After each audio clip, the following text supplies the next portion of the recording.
সবাইকে নমস্কার। যত দিন যাচ্ছে আমাদের ক্রয় করা 4টা গাভীর মধ্যে রিপিট হিটের সমস্যা ততই বেড়ে চলেছে।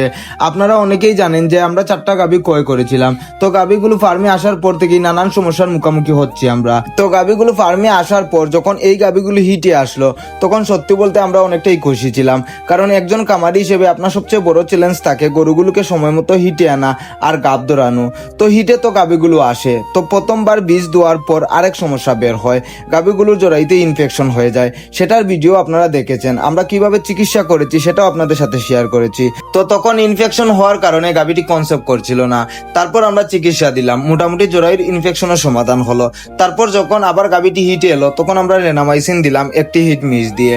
তো আজ থেকে 21 দিন আগে আবার কালো গাভী আর এই গাভী যেটাকে বীজ দেওয়া হচ্ছে সেটা আবার হিটে চলে আসলো। তো দুইটা গাভী হিটে আসার পর আমাদের যতটুকু ক্ষুদ্র জ্ঞান ছিল সেই হিসাবে টাইমিং মেনেই বীজ দিলাম, কিন্তু আজ বীজ দেওয়ার 21 দিন হলো, আজকে আবার দুইটা গাভী হিটে চলে এসেছে। আপনারা যে ক্লিপগুলো দেখছেন এগুলো কিন্তু 21 দিন আগের। তো ভেবেছিলাম এবার কনসেপ্ট করলেই আপনাদের সাথে ভিডিওটি শেয়ার করব, কিন্তু কি দুর্ভাগ্য দেখেন, আবার আমাদের এই কালো গাভী আর এটা হিটে চলে এসেছে। সত্যি বলতে এর চেয়ে খারাপ আমাদের জন্য কি হতে পারে। এই গাভীগুলোর জন্য অনেক টাকা আমরা খরচ করে ফেলেছি, চিকিৎসা থেকে শুরু করে বীজের খরচ সহ। তো যাই হোক বন্ধুরা, আপনাদের কাছে যদি আরো ভালো কোনো অপশন থেকে থাকে রিপিটেড কমানোর জন্য, যেটা ব্যবহার করে আপনি ভালো ফলাফল পেয়েছেন, তাহলে অবশ্যই কমেন্ট করে যাবেন। এতে করে আমার বা আমার মতো অনেকেরই হয়তো উপকারে আসবে।